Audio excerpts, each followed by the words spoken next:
Okay na, ma'am.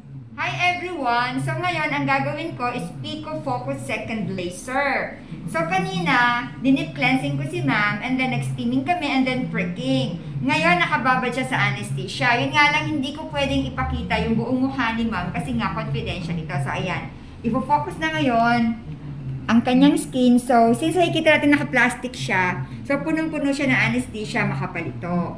So, i-stop lang namin sandali yung video kasi aalisin ko na yung anesthesia niya and then magpipico second laser na tayo after nun.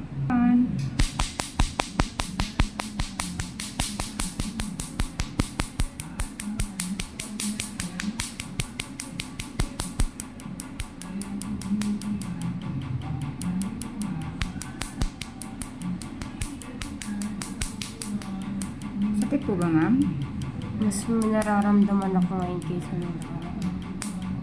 Masakit? Parang carbon lang. Ah, okay.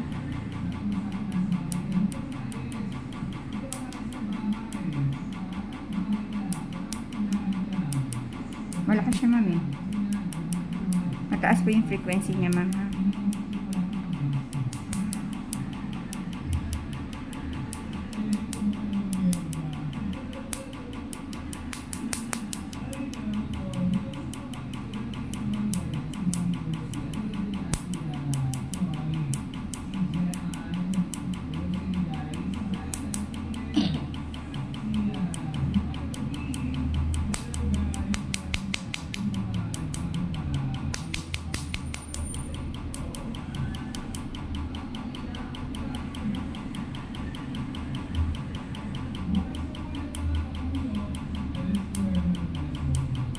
Meron ka pa rin nararamdaman, ma'am? Meron.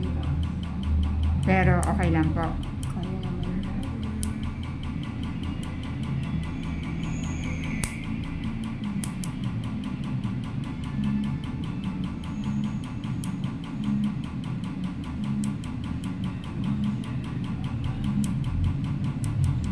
Noong last time nag-bleach ba tayo, ma'am? Hindi po. Ah.